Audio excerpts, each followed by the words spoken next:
오늘 또 여전히 하나님이 베푸신 기적을 만납니다. 오늘 이 기적을 통하여 우리의 삶에 놀라운 변화가 있게 되기를 주의 이름으로 축복합니다. 오늘 본문은 엘리사 선지자의 제자인 선지 생도의 죽음으로 인하여서 그 가정에 남겨진 현실의 문제, 이 문제를 기적적으로 해결하는 장면을 오늘 보게 되는데, 죽은 남편이 남겨준 경제적인 빚, 이것으로 말미암아 이제 그 가정에 두 아들이 종으로 팔려가게 될 가정의 절체절명의 위기에 놓여 있었습니다. 이 위기는 위기로 끝나지 아니하고 오히려 기적의 전하위복의 계기를 마련하게 되는 모습을 보게 됩니다. 오늘 아마 우리 성도들의 가정 속에도 이런 위기가 있지 않겠습니까? 이런 위기가 전하위복의 기적의 기회를 만들어내는 출발점이 되기를 주의 이름으로 축복합니다. 오늘 이 가정이 어떻게 해서 위기를 기적으로 바꿀 수 있었는가를 우리가 함께 살펴보면서 그저 성경의 이야기로만 듣는 것이 아니라 나의 삶의 현장 속에도 이 하나님의 은혜가 체험되기를 주의 이름으로 축복합니다. 건강한 믿음의 가정이라도 위기가 찾아오죠. 늘 말씀을 드리지만 악한 사람, 죄 짓는 사람들에게만 위기가 찾아오는 것은 아닙니다. 오늘 본문에 보면 선지자의 제자였던 선지 생도가 하나님의 말씀 안에 살았고 말씀으로 살려고 신학을 공부하는 것 아니겠습니까? 그런 사람이 빛을 남긴 채 죽었습니다. 그리고 그 빛으로 인하여서 두 아들이 종으로 팔려갈 그런 위기에 내몰렸습니다. 오늘 1절에 보면 당신의 종 나의 남편이 이미 죽었는데 당신의 종이 여호와를 경외하는 줄 당신이 아시는 바니이다. 이제 빚준 사람이 와서 나의 두 아들을 데려다가 그의 종으로 삼고자 한다. 그렇게 말씀을 하고 있습니다. 참 안타까운 일입니다. 이렇게 때때로 하나님을 사랑하는 사람에게도 이렇게 인생의 궁핍함, 인생의 어려움이 찾아올 수 있다는 것을 말씀을 하고 있습니다. 그러나 결코 이 위기가 그 위기로 끝나지 아니하고 오히려 기적으로 나타나는 모습을 보게 됩니다. 하나님을 경외하는 사람들이 이제 빛을 남기고 떠남으로 인하여서 이제는 사람들이 그 후손들을, 그 자녀들을 책임져 줄 수 없는데 그런 가운데서 하나님이 책임져 주신다는 것입니다. 오늘 우리가 힘들더라도 어렵더라도 오늘 바른 신앙 가운데 살아갈 수 있기를 주의 이름으로 축복합니다. 바른 신앙을 가지고 살면 또 바른 신앙을 우리 자녀들에게 물려주면 그 자녀들이 반드시 일어나게 됩니다. 그래서 오늘 우리의 가족에 문제가 생겼다 할지라도 이제 우리의 신앙이 병들지 않게 되기를 주의 이름으로 축복합니다. 우리의 경제적인 위기뿐만 아니라 가정에 여러 가지 위기가 닥쳐올 수 있지만 그러나 우리의 믿음이 병들지 않으면 다시 기회는 옵니다. 그렇기 때문에 오늘 우리의 믿음이 건강해질 수 있기를 바라고 또 이런 위기가 찾아왔을 때 우리의 믿음이 무너지지 않는 은혜가 있기를 원합니다. 왜냐하면 거기가 기적의 출발점이 될 수 있기 때문에 거기가 기적이 일어나는 요소이라는 거예요. 그렇기 때문에 오늘 믿음을 잘 간직하고 그 믿음대로 사는 은혜가 있기를 주의 이름으로 축복합니다. 그 다음에 그러면 이 기적, 이 기적을 만들어내는 열쇠는 뭘까요?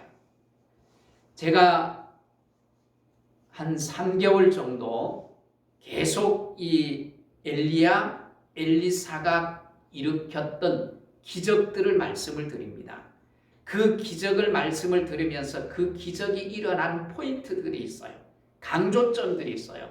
그것들을 여러분 잘 마음에 새기고 그 말씀을 붙들고 사는 은혜가 있기를 축복합니다.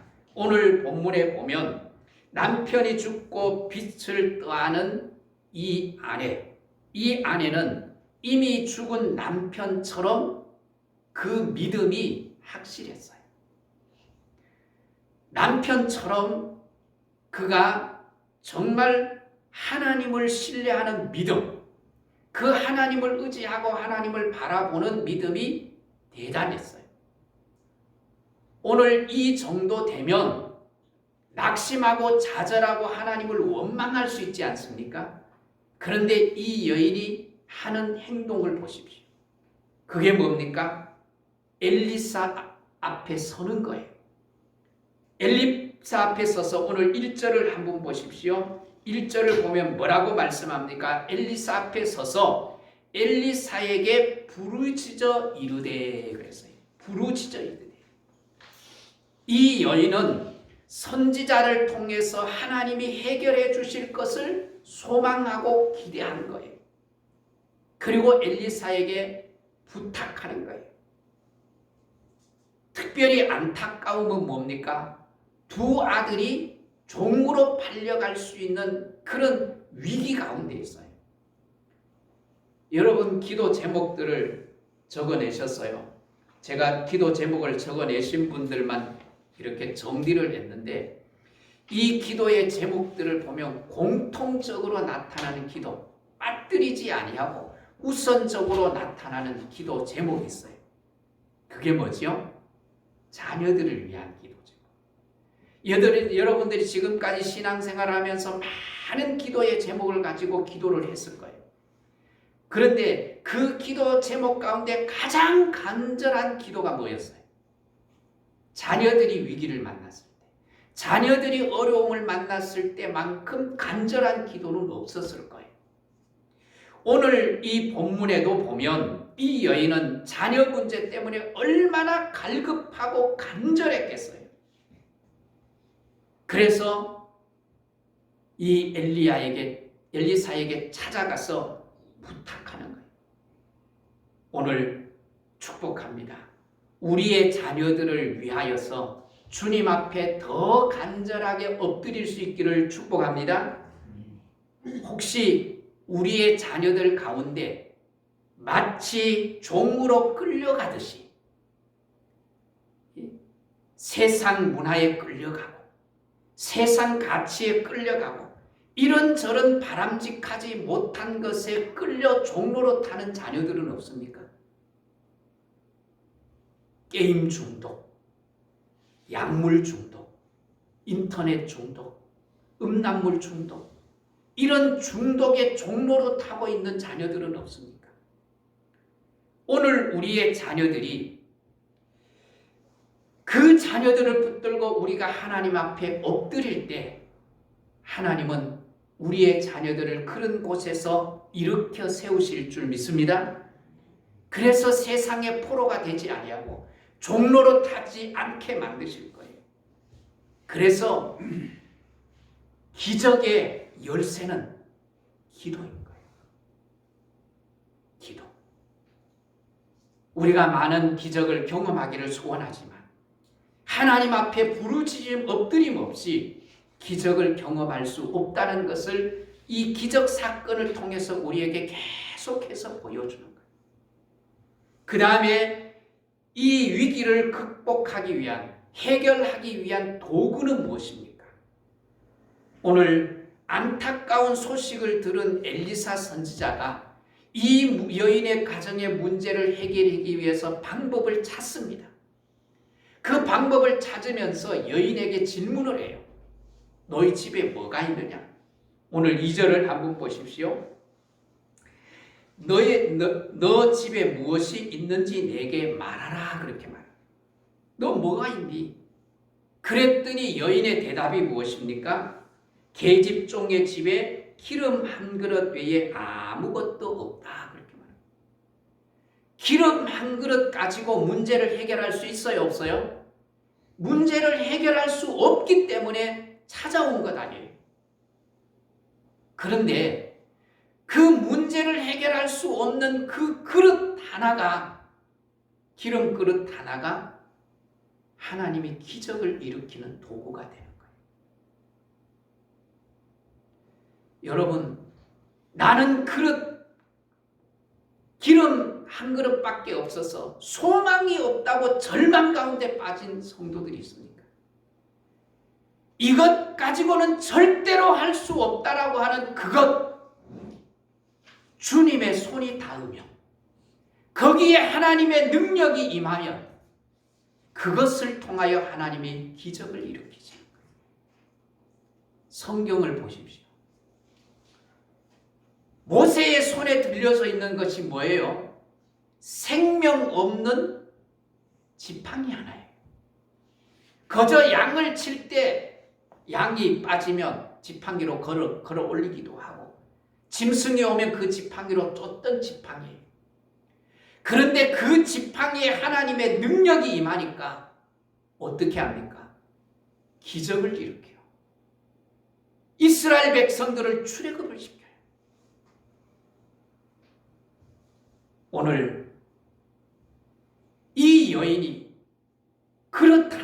기름 한 그릇밖에 없는데 그 그릇 한 그릇이 하나님의 손에 들려졌을 때 놀라운 기적을 가져오게 되는 거예요. 오늘 우리가 살다가 보면 정말 물질이 바닥나기도 합니다. 내 건강이 바닥나서 이제는 아무것도 할 수 없는 소망마저도 끊어진, 소망마저도 바닥이 나는 경우가 있습니다. 때로는 사랑마저도 바닥나요. 그래서 어떻게 해요? 이제는 내가 저 사람하고 더 살 수 없어. 사랑이 바닥나고요.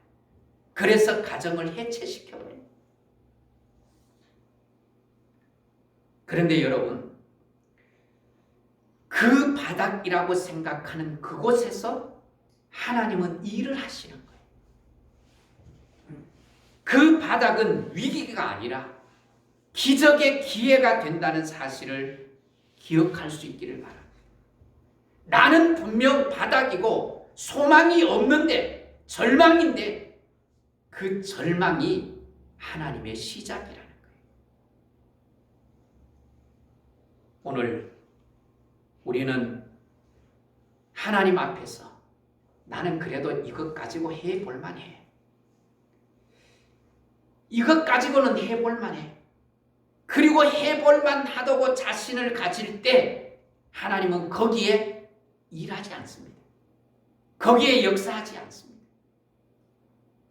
도무지 할 수 없을 것 같은 정말 아슬아슬한 상태, 도무지 될 것 같지 않는, 이루어지지 않을 것 같은 그런 상태에서 하나님을 바라보는 거예요. 하나님을 의지하는 거예요. 하나님을 소망하는 거예요. 그 하나님을 붙들 때 거기에서 하나님 끝이에요. 바닥이에요.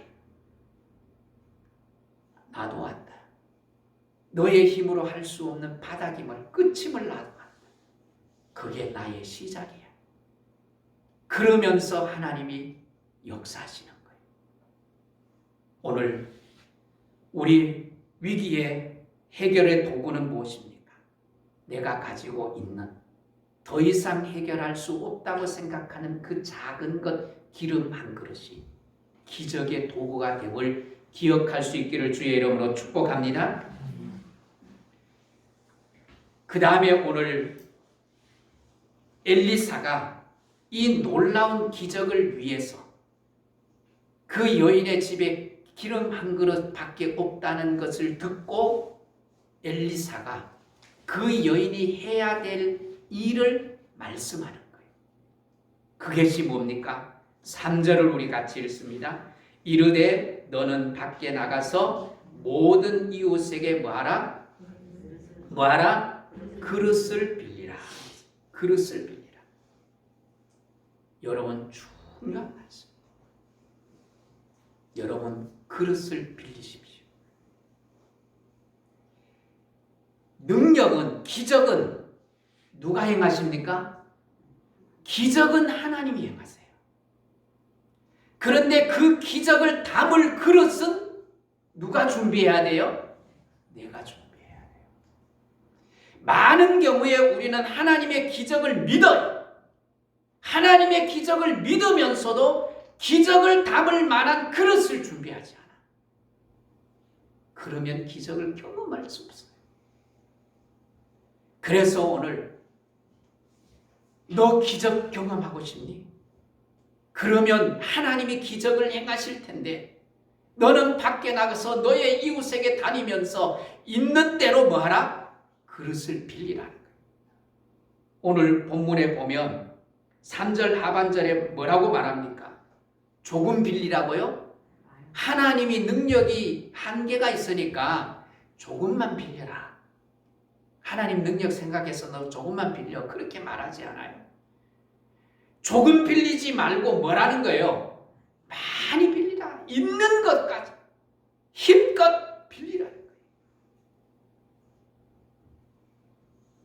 오늘 여러분 정말 이 그릇을 담을 수 있는 그릇이 뭘까요? 기적을 담을 수 있는 그릇. 그 그릇은 다른 것이 아니에요. 계속 말씀을 드리지만 순종입니다. 순종의 그릇입니다. 하나님은 오늘 우리들에게 순종을 요구하시고 순종의 믿음의 그릇을 시험하시는 거예요. 그래서 여러분 순종은 복의 기초예요. 순종은 복의 출발점이에요. 출발점이기도 하지만 순종은 복의 완성이에요. 복의 열매예요. 그러니까 순종은 복의 시작부터 열매까지 다 포함되는 거예요. 그 순종이 얼마나 중요하다는 것을 말씀을 하고 오늘 우리가 하나님 앞에 순종하는 만큼 하나님의 놀라운 은혜 기적을 담을 수 있는 거예요. 그러니 결국은 보십시오. 하나님의 능력의 문제가 아니라 뭐의 문제예요? 그릇의 문제예요. 하나님은 더 이상 주실 수 없어서 주시지 않는 것이 결코 아니에요. 마음껏 주고 싶어요. 넉넉하게 주고 싶어요. 그런데 뭐예요? 그릇이 문제예요. 자, 오늘 6절을 우리 같이 읽습니다. 6절. 그릇이 다 찬지라 여인이 아들에게 이르되 또 그릇을 내게로 가져오라 하니 아들이 이르되 다른 그릇이 뭐예요? 없나이다 하니 기름이 어떻게 해요? 곧 그쳤더라. 계속 그릇이 있으면 기름이 부어졌어요? 안 부어졌어요? 기름이 계속 부어질 수 있는데 더 이상 부을 그릇이 없으니까 기적이 멈춰진 거예요. 준비한 그릇만큼 하나님이 채워주신 거예요. 오늘 여러분 믿음의 그릇을 잘 준비할 수 있기를 주의 이름으로 축복합니다. 하나님은 능력이 없으신 분이 아니에요. 능력은 무궁무진하세요. 하나님의 능력은 담이 없으세요. 문제는 우리의 그릇의 문제예요. 그래서 여러분 우리가 평상시에 필요한 것이 뭔가 하면 그릇 준비하는 것. 순종의 그릇을 준비하는 것. 그 그릇을 준비함으로 여러분의 삶에 기적을 경험할 수 있기를 주의 이름으로 축복합니다. 그리고 이 기적이 어디서 일어납니까? 오늘 4절을 다시 한번 보겠습니다. 4절 우리 같이 읽습니다. 너는 내 두 아들과 함께 들어가서 문을 닫고 그 모든 그릇에 기름을 부어서 차는 대로 옮겨 놓으라 하니라 그랬어요. 자, 오늘 이 기적의 신비는 어디서 이루어졌지요? 문 안에서 이루어졌어요? 문 밖에서 이루어졌어요? 문 안에서 이루어졌어요. 문 밖의 사람들은 전혀 알 수 없는데 문 안의 사람들은 놀라운 뭐를 경험하고 있어요? 신비로움을 경험하고 있는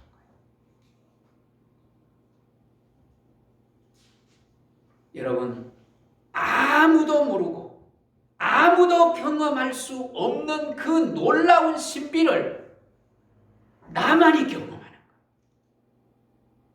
이 경험이 여러분에게 있기를 주의 이름으로 축복합니다. 나의 기도실 안에서, 나의 대문 안에서 이 놀라운 신비를 경험하게 되기를 소원합니다. 세상은 알지 못하고 세상 사람들은 이해할 수 없는 그 놀라운 신비, 그 놀라운 신비가 여러분의 가정 안에 있습니까? 여러분의 삶에 있습니까? 여러분의 직장 안에, 여러분의 그 사업장에, 남들은 모르는데 나만이 아는 그 신비로운 비밀, 그것이 여러분에게 있습니까? 오늘 이 가정에 문을 걸어 잠근 집 안에서의 광경들을 한번 생각해 보십시오. 문을 잠궜는데 기름을 부어요. 기름병에서 기름이 흘러요. 기름병에서 단순히 기름만 흘렀을까요? 그의 가슴 속에 하나님의 은혜가 흐르는 거예요. 감동과 감격이 흐르는 거예요. 하나님 감사합니다. 하나님 감사합니다. 어찌 이런 일이 있을 수 있습니까? 하나님 감사합니다. 눈에서 눈물이 흐르는 거예요. 단순히 기름만 흐르는 것이 아니라 가슴에 하나님의 은혜가 흐르고 눈에는 감격의 눈물이 흐르는 거예요. 그러면서 또 하나님이 말씀하시는 거예요. 뭐라고 말씀을 하십니까? 우리가 읽었지만 4절에 보면 너는 두 아들과 함께 들어가서 문을 닫고 그랬어요. 5절에 보면 여인이 물러가서 그의 두 아들과 함께 문을 닫은 후에 그랬어요. 자, 보십시오. 이 여인은 두 아들과 함께 그 기적을 경험하는 거예요. 하나님이 두 아들과 함께 기적을 경험할 것을 명령하셨고 이 여인은 혼자 들어간 것이 아니라 두 아들과 함께 들어가서 두 아들과 함께 기적을 경험해요. 여러분, 신비한 은혜 문 안에서 아들과 함께 누리게 되는 거예요. 여기 기도 제목 쓰신 분 가운데 이렇게 기도 제목을 쓰신 분이 있어요. 온 가족이 풍성한 은혜를 누리게 하옵소서. 나만이 아니라 온 가족이. 오늘 하나님의 이 신비한 은혜들을 온 가족이, 온 자녀들과 손자들과 손녀들과 함께 누릴 수 있는 은혜가 있기를 주의 이름으로 축복합니다. 두 아들이 함께 들어가서 문을 닫고 기름이 쏟아지는 것을 경험하도록 하나님이 이끄신 거예요.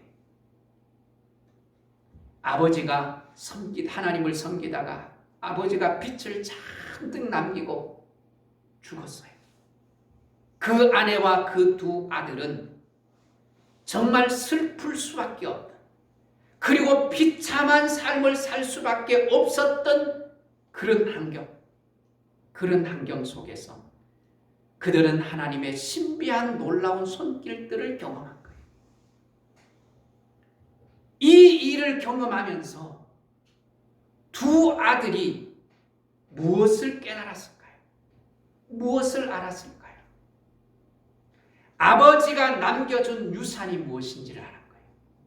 깨달은 거예요. 아버지가 남겨준 유산은 빚덩이만 남겨준 것인 줄 알았는데 이 기적의 사건을 경험하면서 아버지가 남겨준 이 믿음 너무 귀하구나. 이 믿음의 유산이 너무너무 소중하구나 걸 알게 된 거예요. 여러분, 오늘 우리의 자녀들에게 이 영원한 유산을 물려줄 수 있기를 주의 이름으로 축복합니다. 여러분, 살면서 내가 부모로부터 이 믿음의 유산을 물려받았다면 이 유산은 최고의 유산을 물려받은 거예요. 그래서 감사하고 감격해야 해요.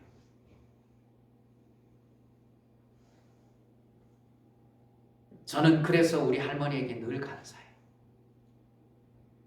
할머니가 물려준 믿음의 유산. 저보다가 늦게 믿었지만 아버지, 어머니의 그 믿음의 유산.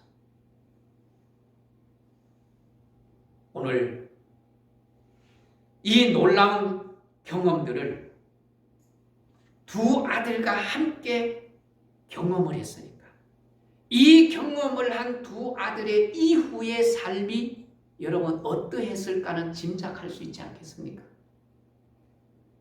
근데 여러분, 왜 우리의 자녀들은 아버지의 그 신앙, 어머니의 그 신앙을 물려받지 못할까요?